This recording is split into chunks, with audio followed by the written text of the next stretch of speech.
मी सध्या पुणे विद्यापीठामध्ये सध्या आता इथे उभा आहे आणि या ठिकाणी सध्या ही जी मेस आहे या मेसला सध्या आपल्याला कुलूप लावलेलं दिसतंय आणि याचं कारण पण तसंच आहे. कारण गेल्या वर्षभरापासून या मेसमध्ये जे काही मेसमध्ये जे अन्न दिलं जात होतं त्यामध्ये मात्र आळ्या असतील, केस असतील, किडे असतील अशा प्रकारच्या खूप या तक्रारी विद्यार्थ्यांच्या मार्फत येत होत्या आणि त्यानंतर मात्र कॉलेज प्रशासनाला सांगून देखील अद्याप याच्यावरती कारवाई होत नव्हती. मात्र यानंतर 1 ते 2 दिवसापूर्वी एफ-डी-एची या ठिकाणी कार्यवाही झालेली आहे आणि त्याच संदर्भात विद्यार्थ्यांनी ज्या त्यांच्या तक्रारी होत्या त्या देखील सांगितलेल्या आहेत आणि याच्यावरती थेट आता कारवाई करण्यात आलेली आहे आणि आपल्यासोबत पुणे विद्यापीठातील काही विद्यार्थी देखील आहेत. नेमका काय प्रकार होता त्यांच्यासोबतच आपण जाणून घेऊयात. दादा काय सांगशील एकंदरीत काय प्रकार होता या ठिकाणी आणि काय कारवाई झालेली आहे? परवाच्या दिवशी एफ-डी-एनं अचानक धाड टाकून या ठिकाणी पाहणी केली तर त्यांना अस्वच्छता दिसून आली.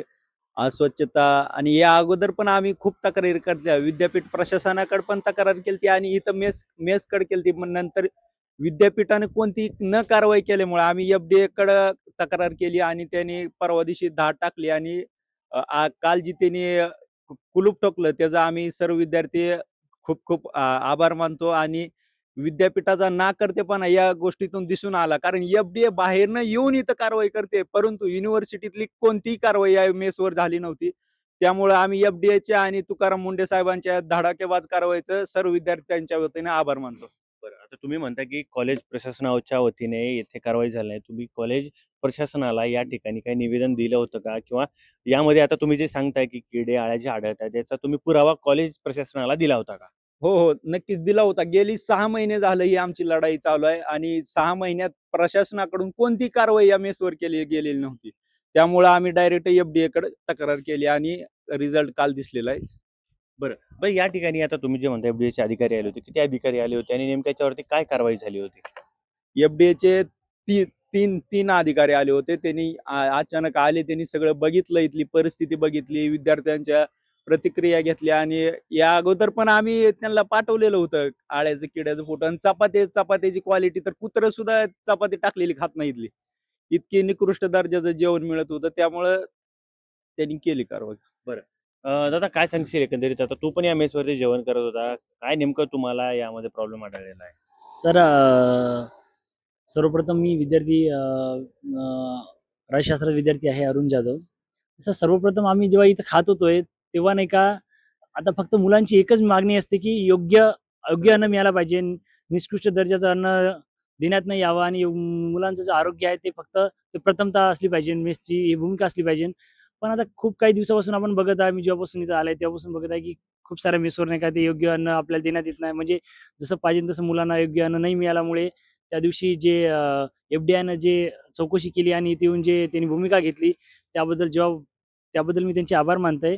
आणि जे बी जेव्हापासून नाही का तुकाराम मुंढे सरांचे आपलं जे काही पदभार स्वीकारला आहे, तेव्हा त्यातून आपल्याला दिसून येते, की त्यांनी जे आता जे ॲक्शन मोडमध्ये जे आलेले आहे, जे नाही का त्यांनी भूमिका घेत आहे, जे मुलांच्या हितासाठी, तर ते योग्य योग्य घेत आहे असं मी त्यांना म्हणतोय. बरं. एकंदरीत आता तुम्ही जे सांगताय की यामध्ये निकृष्ट दर्जाचं जे जेवण होतं यामुळे तुमच्यावरती काही याचा परिणाम होत होता का? नाही इथंच नाही तर जवळपास सगळ्याच मेसवर नाही का एक योग्य प्रकारचं अन्न नाही तर काही ना काही कंप्लेंट, किडे निघणं, हे निघणं ते काही ना काही चालूच होत आहे सगळ्याच मेसवर. आता त्या दिवशी एक तर ते एफ-डी-आयची म्हणजे चौकशी झाल्यामुळे ते इथं हे मेसचं आपल्याला नाही का दिसून आलंय. पण बाकीच्या मेसवर बी असं घडत असते नेहमी. त्यामुळे आता याची जे चौकशी झाली ते त्यांनी नाही का लगेच ॲक्शन घेतल्यामुळे ते मेस बंद करण्यात आलंय. बरं. आता तुम्ही म्हणताय की याच्यामध्ये केस, किडे, आळ्या या वारंवार निघालेल्या आहेत. मग याचा तुम्ही कॉलेज प्रशासन असेल किंवा जे मेस चालवताय तुम्ही त्यांना देखील याचा जाब विचारलाय का कधी? हां, त्यांना सर नेहमी आम्ही वगैरे ज्या विचारत होतो त्यांना नाही का काहीतरी असं ॲज अ विद्यार्थी म्हणून आम्ही त्यांना बोलायला पण गेले खूप वेळेस. पण त्यांनी काही असं प्रतिक्रिया असं योग्य प्रतिक्रिया काही ॲक्शन घेतलं नाही त्यावर. त्यामुळे मग हे गोष्टी विद्यार्थीमार्फत एफ-डी-आयपर्यंत गेली. एफ-डी-आयपर्यंत गेली. त्यानंतर ते एफ-डी-आयला ते ॲक्शन घ्यावं लागलं. त्यामुळे आता ह्या गोष्टी प्रशासनानं विचारात घ्यायला पाहिजे की आपण विद्यापीठाचे प्रशासन काय काय आपण म्हणजे ॲक्शन घेत नाही बा मुलांच्या हिताचा विचार करत आहे का? बरं. याचा थोडीशी गोष्टीचा भान बरं. ठेवायला पाहिजे असं. काय सांगशील दादा एकंदरीत किती दिवसापासून हा प्रकार घडत होता आणि तुमच्या पण निदर्शनास आलेला आहे. तुमच्यासोबत पण अशी काही घटना घडलेली आहे का? हो. गेल्या 6 महिन्यापासून विद्यापीठामध्ये रिफेक्टरी असेल, G9 असेल किंवा जे फूड स्टॉल आहेत, फूड मॉल म्हणून आहे. अशा काही ठिकाणी अळ्या किंवा किडे असे आढळून आले होते आणि त्याची आम्ही तक्रार विद्यापीठ प्रशासनाकडे केली होती आणि एफ-डी-आयकडे विद्यार्थी संघटनांनी आणि एक विद्यार्थी म्हणून एफ-डी-आयकडे ही तक्रार केली. तर त्याची दखल एफ-डी-आयने गेल्या 2 दिवसामध्ये घेतली आणि रिफेक्टरी इथे येऊन त्याची तपासणी केली होती. माझं असं म्हणणं आहे, की रिफेक्टरीच नाही तर विद्यापीठातले जेवढे काही मेस आहेत आणि फूड स्टॉल आहेत, त्या सगळ्यांची महिन्यातून एकदा किंवा दोनदा तपासणी एफ-डी-आयने केली पाहिजे. त्या माध्यमातून एक गुणवत्ता जेवणामध्ये टिकून राहील. बरं, आता तुम्ही जे म्हणताय, की कॉलेज प्रशासनाला तुम्ही वेळोवेळी अलर्ट केलेलं आहे, सांगितलेलं देखील आहे. मग कॉलेज प्रशासनाकडून याच्यावरती कारवाई का गेली नसेल आहे? का ह्याच्या पाठीमागे नेमकं दुसरं काही कारण आहे असं तुम्हाला काही माहिती आहे का? तसं काही नाही. कॉलेज म्हणजे विद्यापीठ प्रशासनाशी आम्ही तक्रार केल्यानंतर एक कमिटी आहे त्यांची, भोजनगृह नियंत्रण समिती म्हणून. मग त्या माध्यमातून इथलं नियंत्रण केलं जाते. मग आम्ही तक्रार केल्यानंतर ते वारंवार सांगतात की जेवण ते येऊन गेल्यात, पण तसं ते करत नाहीयेत. म्हणजे आणि त्याच्यामध्ये विद्यार्थी प्रतिनिधींचा पण समावेश आहे. पण विद्यार्थी प्रतिनिधींना त्यांचं म्हणणं तेवढ्या प्रमाणात मांडू दिलं जात नाही. बरं, बरं एक साधारणतः इथं या या ठिकाणी या कॉलेजमध्ये वास्तव्यासाठी महाराष्ट्रभरामधून विद्यार्थी येतात. त्यांच्याही रोजच्या या जेवणामधून जर काही विषबाधा जर झाली, तर नेमकं याचा देखील दुष्परिणाम घडला असता. असं काही झालेलं नाही. मात्र याची देखील दखल घेतली पाहिजे असं आणि मुख्य म्हणजे आता कॉलेज प्रशासनाकडून आता तुमची यापुढे काय मागणी असणार आहे प्रशासनाला? माझी विद्यापीठ प्रशासनाला अशी मागणी आहे, की विद्यापीठ प्रशासनाने ते त्यांची भोजनगृह नियंत्रण समिती आहे, ती पुनर्गठित करून त्याच्यामध्ये विद्यार्थ्यांना सुद्धा समान हक्क आणि त्यांचं पण म्हणणं अ, अ, मा मांडण्याची संधी दिली पाहिजे आणि त्यांनी जे मुद्दे मांडले आहेत, त्या मुद्द्यांना विद्यापीठ प्रशासनाने सकारात्मक बाजूने घेतलं पाहिजे. बरं. दादा एकंदरीत आता तू काय सांगशील नेमकं तू तू कुठला आहेस आणि नेमका आता हा जो प्रकार घडलेला आहे यापुढे घडू नये यासाठी काय केलं पाहिजे? काय वाटतं तुम्हाला?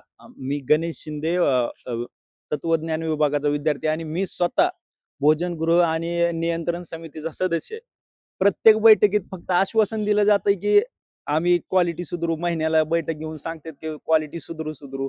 पण काही सुद्धा झालं नाही. 6 महिने झालं आम्ही सतत तक्रार, जे काही घडतंय त्याबद्दल आम्ही तक्रार करतो. कोणतीही कारवाई करत नाही. विद्यापीठ प्रशासन फेल आहे या गोष्टीमध्ये. फक्त त्यांना मूलभूत गोष्ट आहे अन्न, वस्त्र, निवारा. यांना फक्त मेसची क्वालिटी सुधारणा झालेली नाही आजपर्यंत. बरं आता तुम्ही थेट कॉलेज प्रशासनावरती आरोप करताय. तुमच्या मीटिंग देखील होतात सांगताय. किती दिवसाला मीटिंग असते आणि एकंदरीत मीटिंगमधले काय नेमके धोरण असतात किंवा मीटिंगमध्ये काय कसली चर्चा होती मात्र इम्प्लिमेंट का होत नाही? मीटिंग साधारणतः महिन्याला म्हणते ते, पण महिना, 2 महिने, 3 महिन्याला एखादी मीटिंग घेतात. मीटिंगमध्ये हीच चर्चा होती. आम्ही विद्यार्थ्यांच्या वतीनं आम्ही विद्यार्थी प्रतिनिधी म्हणून मुद्दा मांडतो, की इथं स्वच्छता नाही, ह्यांची चपात्याची क्वालिटी नाही, आता फूड मॉलचे किमती कमी करण्यात याव्या. परंतु फक्त आश्वासन दिलं जातं. आश्वासनाच्या पलीकडे काही सुद्धा नाही. जैसे ते परिस्थिती असते. मीटिंगचा कोणताही अर्थ निघत नाही. त्यामुळे आम्हाला स्वतःला लाज वाटते, की आम्ही त्या कमिटीचे सदस्य.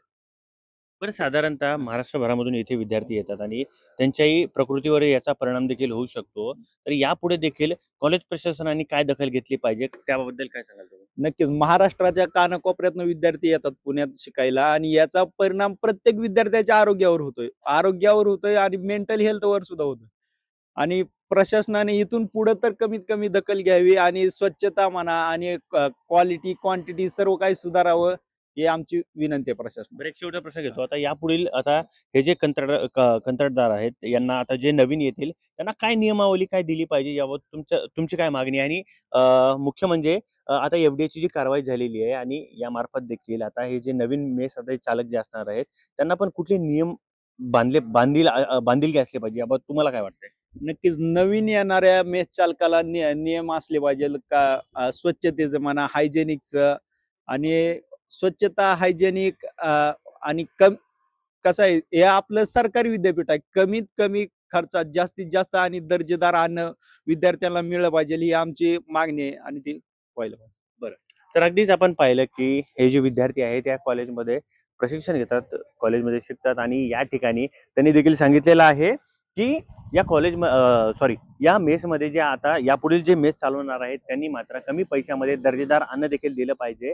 कॉलेज प्रशासनाकडून यावेळी वेळोवेळी बैठका देखील होतात, मात्र त्या ठिकाणी फक्त घोषणाबाजी होते, मात्र अंमलबजावणी होत नाही असं देखील विद्यार्थ्यांच्या वतीने आरोप करण्यात आलेला आहे. आणि अवघ्या महाराष्ट्रभरामधून या ठिकाणी विद्यार्थी शिकायला येतात आणि हे जर या ठिकाणी अस्वच्छता आहे आणि जेवणामध्ये जर किडे निघत असतील तर याचा परिणाम आमच्या प्रकृतीवरती देखील आणि मानसिक ताण देखील याचा येतो असं देखील विद्यार्थ्यांच्या वतीने सांगण्यात आलेलं आहे. आणि कॉलेज प्रशासनाने याकडे वेळीच दखल दिली पाहिजे असं देखील या विद्यार्थ्यांच्या वतीने सांगण्यात आलेलं आहे. आता नेमकं कॉलेज प्रशासन यापुढे या ठिकाणी कोणती भूमिका घेणार, एफडीएच्या अधिकाऱ्यांना देखील विद्यार्थ्यांनी यावेळी सांगितलेलं आहे की त्यांनी देखील महिना 2 महिन्याला येऊन या ठिकाणी कॉलेज या परिसरातील ज्या काही मेस आहेत त्यांना देखील भेट द्यावी आणि जेवणाची गुणवत्ता देखील तपासावी असं देखील विद्यार्थ्यांच्या वतीने मागणी करण्यात आलेली आहे. थोडक्यासाठी अमित मुंडे, पुणे.